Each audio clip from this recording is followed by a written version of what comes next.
नामदेव जी महाराज एक गुफा में जाके बैठ गए तो किसी राह चलते हुए ने कह दिया, महाराज जी इस गुफा में मत बैठो। बोले क्यों? बोले इसमें भूत प्रेत रहते हैं। नामदेव जी बोले देखेंगे। नाम जप करने लगे, तभी क्या देखते हैं, एक चूहा सामने आ गया। जैसे ही पलक झपक के दोबारा देखा तो वो चूहा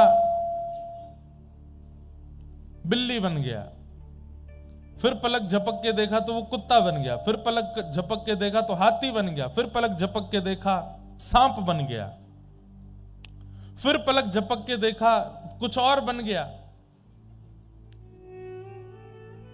प्रेत था, बार बार रूप बदल रहा था।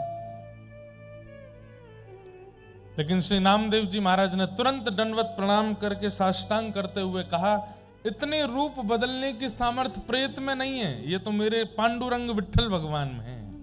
ये तो साक्षात पांडुरंग नाथ आए हैं। और जैसे ही प्रणाम किया, प्रणाम करते ही था तो वो प्रेत ही, लेकिन प्रेत को भी ठाकुर जी मान के प्रणाम किया तो प्रेत भी मुक्त हो गया। ठाकुर जी प्रकट हो गए वहां पर। और उस दिन ठाकुर जी ने श्री नामदेव जी से कहा, सकारात्मक सोच में मेरा निवास है। व्यक्ति सकारात्मक सोच के साथ यदि निर्वहन करने लगे तो मेरा अनुभव हो जाएगा। प्रहलाद जी महाराज को होलिका अग्नि में लेकर के बैठ गई। क्यों नहीं जले? क्योंकि उनका विश्वास था कि अग्नि भी श्री ठाकुर जी हैं। प्रहलाद जी महाराज को पर्वत से घेर दिया, बोले पर्वत भी श्री ठाकुर जी हैं। सर्पों के बीच में छोड़ दिया, बोले आप में भी ठाकुर जी हैं। सब जगह ठाकुर जी का भाव नहीं, पूर्ण विश्वास रखते थे और उस भावना से ठाकुर जी सब जगह रक्षा करते थे। हमारे आपके अंदर वस्तु के प्रति भय इस बात को प्रमाणित करता है कि हम ये मानते नहीं है कि इसमें ठाकुर जी हैं, और फिर उससे मिलने वाली हानि हमको होती है। विश्वास तो भक्त का स्वरूप होता है, वो हर परिस्थिति में सकारात्मक सोचता है। हवा चली, व बारिश आई, कुछ हुआ, सब चीज में सकारात्मक।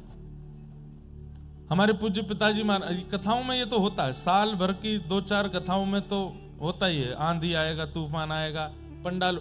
अब तो ठीक ठाक कथाएं होने लगी। हमने ऐसी भी कथाएं की हैं। एक जगह कथा हुई थी, पंडाल उड़ गया, एसी उड़ गए, सोफा उड़ गए, श्रोता सब भाग गए, भागवत जी रह गई और हम रह गए।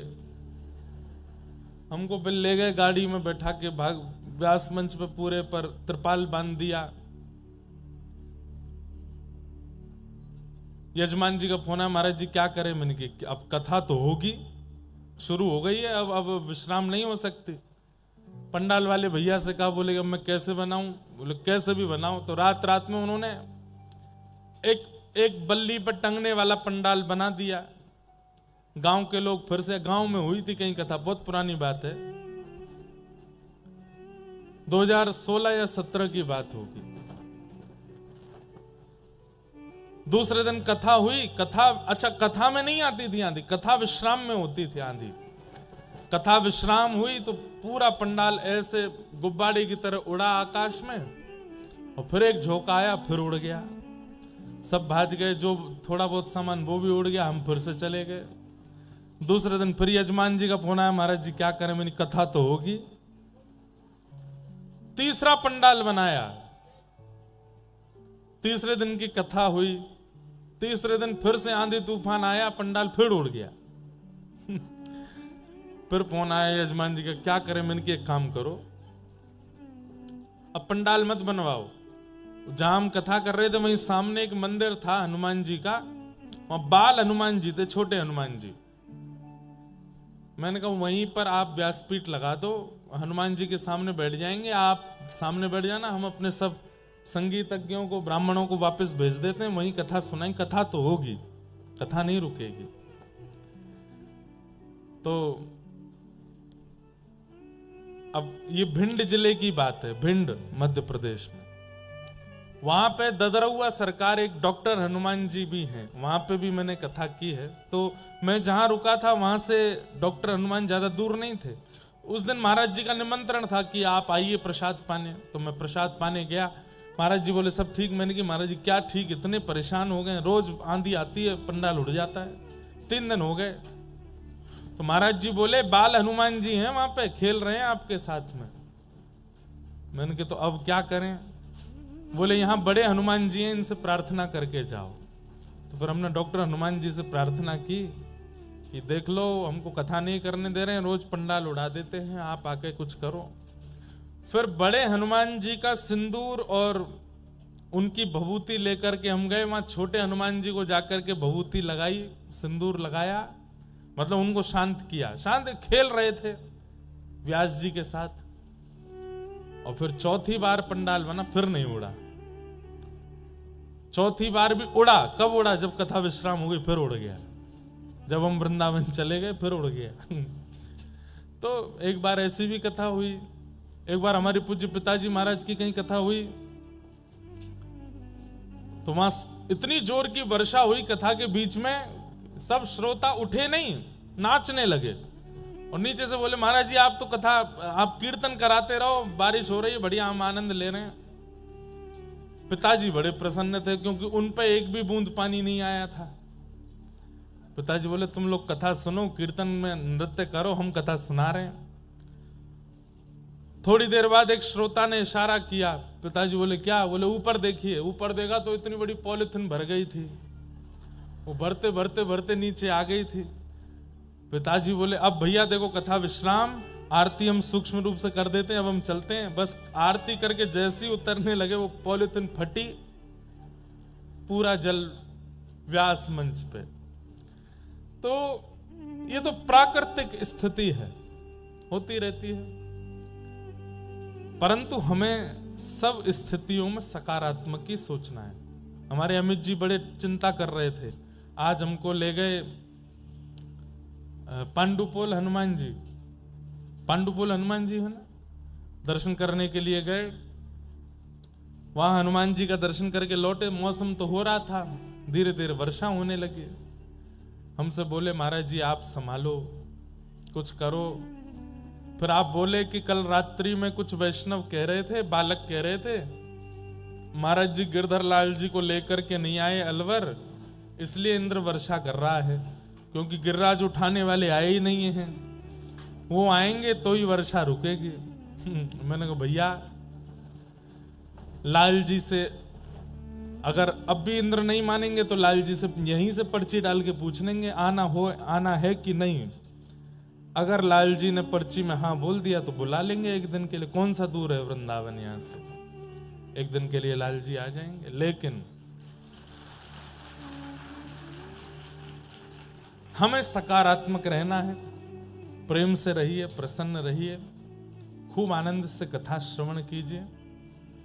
आज हमारे कथा के मध्य में श्री जटेरी धाम के पूज्य महाराज जी आएंगे, थोड़ी बहुत देर में आने वाले हैं। उनका मंगल में दर्शन होगा। लगभग 1 महीना पूर्व, कुछ दिन पूर्व जटेरी धाम में कथा हुई थी। वहां श्री हसन बिहारी लाल, श्री राधा रसिक बिहारी लाल सुंदर विराजमान है, उनका मधुर दर्शन सबको होता है। बड़ा आनंद आया वहां कथा सुनाने में। यहां से लगभग 1-1.25 घंटा 1.5 घंटे की दूरी पर होगा। बहुत सुंदर स्थान है, डीग के पास में जटेरी, गुप्त वृंदावन है। अधिकतर लोगों को वहां का दर्शन नहीं हुआ। कथा के बाद वहां लोग बाग अब पहचान गए तो जाते हैं, लेकिन अत्यंत गोपनीय स्थान है। राजस्थान की सीमा में ही आता है, बहुत सुंदर है। आप लोगों को भी अवसर मिले तो एक बार वृंदावन, बरसाना, गोवर्धन जाने से पूर्व जटेरी प्रणाम करते हुए चले जाना, बहुत सुंदर स्थान है। वहां के आज पूज्य महाराज जी भी आएंगे। कल 20 तारीख है, कल कथा में नंदोत्सव, जन्मोत्सव होगा ठाकुर जी का। और कल हमारे पूज्य पिताजी महाराज पूज्य गुरुदेव भगवान भी कथा में आएंगे। सब रसिक जन संत जनों का आगमन कथा में यहाँ हो रहा है। अब तो दिन ब दिन कथा में रस बढ़ता जाएगा। आप सब लोग उसका खूब आनंद लीजिए, खूब सुख लीजिए। आज से नवरात्रि प्रारंभ हुई है। नवरात्रि के विषय में हम थोड़ी सी आपको जानकारी और कुछ नियम बता दें। उनका आप लोग ध्यान रख करके अगर पालन करेंगे तो संभवतः यह नवरात्रि बहुत लाभकारी होगी। हम सब कृष्ण भक्त हैं, अधिकतर यहां पर वैष्णव बैठे हैं, तो फिर ऐसा क्या करें कि शक्ति से हमारा मतलब, शक्ति मतलब दुर्गा, शक्ति से हमारी कृष्ण भक्ति बढ़े, उसके लिए क्या प्रयास करें। तो एक बात याद रखिएगा, गोपियों ने भी रास विहार करने से 1 वर्ष पूर्व कात्यायनी की उपासना की थी, और कात्यायनी ने ही कृपा करके श्री कृष्ण को प्रदान किया। सीता जी ने भी राम विवाह से पूर्व देवी उपासना की, और देवी को प्रणाम करने के पश्चात फलस्वरूप राम जी मिले। रुक्मणी जी ने भी कृष्ण विवाह से पूर्व शक्ति को प्रणाम किया, और शक्ति की कृपा से ही श्री कृष्ण प्राप्त हुए। इससे यह बात सिद्ध होती है कि कृष्ण प्राप्ति जिन्हें भी करनी है उन्हें पूर्व प्रणाम शक्ति को करना पड़ेगा, देवी को करना पड़ेगा। तो चाहे मैं हूं, चाहे आप हूं, चाहे यहां विराजमान सब हैं, पंचदेव आपके जीवन में होने चाहिए। पहले सूर्य, उनको प्रणाम करो नित्य। बहुत छोटे छोटे से नियम हैं। रोज सुबह उठते ही, स्नान करते ही कुछ मत करिए, बस हाथ जोड़ करके सूर्य प्रणाम। वैसे तो सूर्य को अर्घ बहुत प्रिय है, अगर हो सके तो तुरंत अक्षत चावल और कुछ रोली मिला करके थोड़ा सुगंधित जल करके सूर्य नारायण भगवान को अर्घ प्रदान करो। इतना भी समय नहीं, सामान्य जल से अर्घ प्रदान करो। और अर्घ भी नहीं दे सकते तो कम से कम सूर्य नारायण भगवान की ओर देख करके प्रणाम करो, दंडवत कर लो रोज, सूर्य प्रणाम। दूसरा, गणपति प्रणाम, श्री गणेश जी को प्रणाम करो। मंदिर दिख जाए तो बहुत अच्छी बात, नहीं दिखता है तो नेत्र बंद करके गणेश जी का स्मरण करके प्रणाम कर लो। तीसरा, शिव प्रणाम, महादेव को प्रणाम करो। चौथा, नारायण को प्रणाम करो, शंख चक्र गदा पद्मधारी श्रीमन नारायण। और पांचवा, शक्ति को प्रणाम करो, दुर्गा को प्रणाम करो। ये 5 प्रणाम रोज करने वाले व्यक्ति का कभी अनित नहीं हो सकता। ये 5 प्रणाम नित्य करने चाहिए। जय हो। अद्भुत कृपा आप सब अलवर वासियों पर, डीग वासियों पर और राजस्थान के इस व्रज स्पर्शीय क्षेत्र पर हुई है। कुछ वर्ष पूर्व ही श्री वृंदावन की हरिदासी परंपरा के इस सुंदर स्थान का पुनरुत्थान हो रहा है, जहां कुछ दिन पहले कथा चल रही थी। तो हमने आप सबसे निवेदन किया है, वृंदावन जाते समय, गिरिराज जी जाते समय, बरसाना जाते समय, व्रज की यात्रा करते समय या व्रज से वापस लौटते समय जटेरी जरूर प्रणाम करने जाइयो हमारे कहे से। और हम तो एक बात निवेदन कर दें कि वृंदावन जाने के लिए संभवतः पूरे दिन की आवश्यकता होती है। आप लोगों को तो पूरा दिन ही चाहिए, सुबह जल्दी जल्दी जाओगे, दर्शन वर्शन करके फिर रात तक आ पाओगे। पूरे दिन का अवकाश यदि नहीं है, 2-4 घंटे का ही अवकाश है, तो आपके लिए वृंदावन जटेरी में प्रकट है, आप वहीं चले जाओ, वहां जाकर के सुख ले आओ। अब हम कोई बहुत बड़ी बात तो नहीं कह रहे हैं, लेकिन वृंदावन वासी को, सब लोग यहां देखो, ध्यान से सुनो, वृंदावन वासी को वैकुंठ भी ना सुहावे, वृंदावन में रहवे वारे को वैकुंठ भी ना भावे। लेकिन ऐसे वृंदावन वासी को भी अगर कोई स्थान भा रहे है तो समझो वह जगह पे अप्रकट रूप से वृंदावन सूक्ष्म रूप से प्रकट है चुको है। हम जटेरी कथा करके गए, हुआ के बाद कितने दिन तक मन ही नहीं लगो कहीं भी, कितने दिन तक मन ही नहीं लगा कहीं भी। क्यों? बार बार याद आती रही जटेरी की। वही श्री ठाकुर जी को सुंदर दर्शन, ठाकुर जी को सुंदर भाव सब स्मरण में आते रहे हो। यहां पर भी जिस दिन आ रहे थे तो डीग से जब ऐसे मुड़े तो हमने अपने वाहन चालक भैया से कही, मैंने सीधे नहीं जाएंगे? बोले सीधे रास्ता नहीं है हमारे जी, यहाँ है के। मैंने कि सीधे चलते तो एक जटेरी बाहर से प्रणाम करके निकल जाते, लेकिन या तो लौटते समय या बीच में कोई अवसर मिलेगा तो मैं चुपचाप करे आऊंगा प्रणाम। बहुत अद्भुत स्थान है, आप सब लोग भी निश्चित जाइएगा। तो मैं जो निवेदन कर रहा था वो बात आप बहुत ध्यान से सुनिए। पंच प्रणाम, सबसे पहला सूर्य को, गणपति को, शिव को, नारायण को और शक्ति को, ये पंच प्रणाम नित्य किया कीजिए सुबह उठ करके। और उनमें भी अभी जो ये नवरात्रि के दिन चल रहे हैं,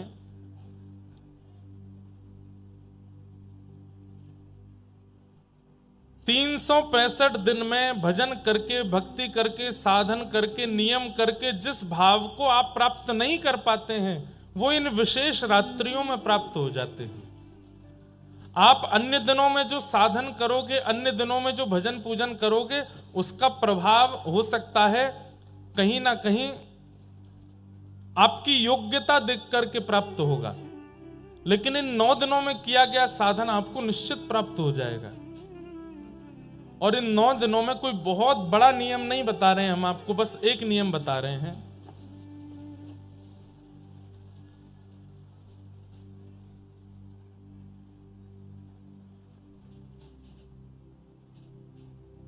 जय जय गिरिवर राज किशोरी, जय महेश मुख चंद्र चकोरी, जय गजवदन षडानन माता, जगत जननी दामिनी युति गाता, नहीं तब आदि मध्य अवसाना, अमित प्रभाव वेद नहीं जाना, भव भव विभव पराभव कारिणी, विश्व विमोहिनी स्ववस बिहारी। बस ये पंक्तियां गौरी स्तुति की रोज गानी है 9 दिन तक। सुबह नहीं गा पाए हो तो आज रात्रि को स्नान करके बैठ करके आसन पर और श्री कात्यायनी पूजन कर रहे हो, इस भाव से इन श्लोकों का गान करना है। और पाना क्या चाहिए? क्या? श्री कृष्ण हमको और प्रिय हो जाए। हे मैया ऐसी कृपा कर दो, हमारी भक्ति में और वर्धन हो जाए, हमारा भजन और बढ़े। वजन नहीं, भजन, भजन और बढ़ जाए। कहीं वह भूल गया ना तो वजन बढ़ ही जाएगा 9 दिनों में। भजन बढ़े, वृंदावन के प्रति प्रीति बढ़े, सदगुरु के प्रति विश्वास बढ़े, संतों की सेवा के प्रति रुचि बढ़े, आलस्य रहित हो जाएं हम ठाकुर जी की सेवा में। और अंत में कह देना, यदि मैं योग्य हूं तो इस जन्म में श्री प्रिया प्रियतम का नित्य विहार दिख जाए। 9 दिन करके देख लीजिए, क्या पता श्री जानकी जी की कृपा, किशोरी जी की कृपा, जगदम्बा की कृपा इन 9 दिनों में हो जाए और श्री प्रिया प्रियतम हमें प्राप्त। और इसमें संशय मत कीजिए, ये विश्वास के साथ कीजिए कि होगा ही होगा। क्यों? क्योंकि इन्होंने ही गोपियों को मिलाया है ठाकुर जी से, इन्होंने ही रुक्मणी जी को मिलाया ठाकुर जी से, इन्होंने ही सीता जी को मिलाया राम जी से। हमें नहीं मिलाएंगे? निश्चित मिलाएंगे। तो 9 दिन ये गौरी स्तुति की 4 पंक्तियां हैं, इनको रोज करना और कुछ मत करिए पूरे दिन। हम तो चकाचक दाल बाटी खा के आए हैं आज हनुमान जी के पास जाके। कोई हमसे बोला महाराज जी नवरात्रि का आज व्रत है। मैंने कि देखो, अगर तुमको लगता है कि ये अन्न है तो मत खाओ, और लगता है कि हनुमान जी का प्रसाद है तो फिर छोड़ना मत। प्रसाद छोड़ोगे तो अपराध लगेगा और अन्न खाओगे तो पाप लगेगा। अब सोच लो क्या करना है। हमारी बढ़िया रीति है। देखो, आप कहोगे महाराज जी तो फिर घर में भी तो अन्न ठाकुर जी को भोग लगाने के बाद प्रसाद हो गया, उसको भी पा सकते हैं। वो आपने अपने पैसे से खरीदा, अपने हाथ से बनाया, बना करके सिद्ध करके ठाकुर जी को भोग लगाया है। पर मंदिर में तो ठाकुर जी के सन्मुख का प्रसाद आपको दिया गया है। आपने प्रयास करके, आपने खरीद करके नहीं दिया, वहां पर अपने धन से नहीं खरीदा उसको, ठाकुर जी का प्रसाद है।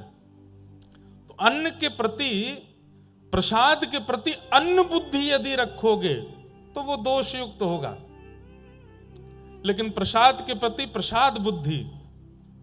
लेकिन याद रहे, फिर कहीं ऐसा नहीं हो कि अभी नवरात्रि के व्रत चल रहे हैं और याद आई कि वो वाले हनुमान जी का लड्डू बहुत बढ़िया मिलता, महाराज जी ने कह दिया है कि प्रसाद के प्रति अन्न बुद्धि मत रखो, खाने चलते हैं। नहीं, दोष लगेगा, क्योंकि आप जीव के आकर्षण में वहां जा रहे हो, प्रसाद के आकर्षण में नहीं।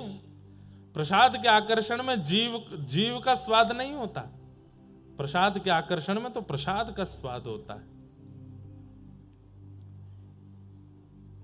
तो नवरात्रि के दिन है, कई लोग बहुत नियम करते हैं, हमारा भी नित्य हवन का नियम है, लेकिन हम आपसे बहुत स्पष्ट कह रहे हैं, सब नियम एक तरफ और गौरी स्तुति का भाव से पाठ एक तरफ, इससे ज्यादा कुछ नहीं करना है।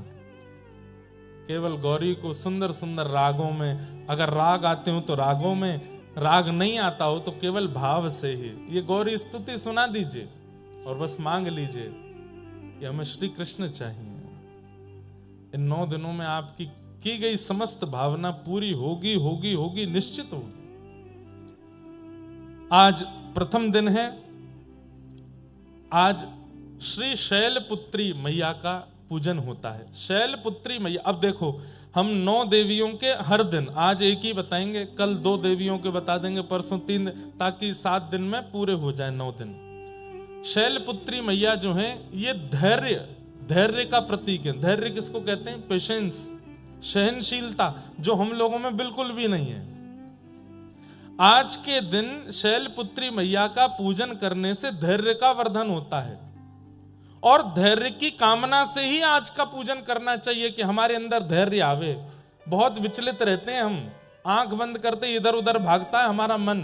हे किशोरी जी, हे जानकी जी, हे श्री दुर्गा मैया, कृपा करना हमारे चित्त में धैर्य आवे। हे शैलपुत्री मैया, धैर्य, सहनशीलता। धैर्य के बिना मन एकाग्र नहीं रहता, मन विचलित रहता है यहां वहां, और भजन में धैर्य बहुत जरूरी है। तो आज के दिन शैलपुत्री मैया को पूजन इसलिए करते हैं ताकि उससे हमारे चित्त में धैर्य आवे। धैर्यवान नहीं है हम लोग। जरा कोई हमसे हमारी वास्तविकता बता दे तो हम मचल जाते हैं। कोई जरा आके हमसे कह दे तुम बहुत लोभी हो तो क्रोध आने लगता है। लेकिन चाहे दुनिया कुछ भी कह दे, हमारे चित्त को कोई फर्क ना पड़े, तो इसका मतलब आपके चित्त में धैर्य है, और वो धैर्य शैलपुत्री मैया प्रदान करती हैं। तो ऐसी शैलपुत्री मैया को हम बारंबार प्रणाम करते हैं, वंदन करते हैं।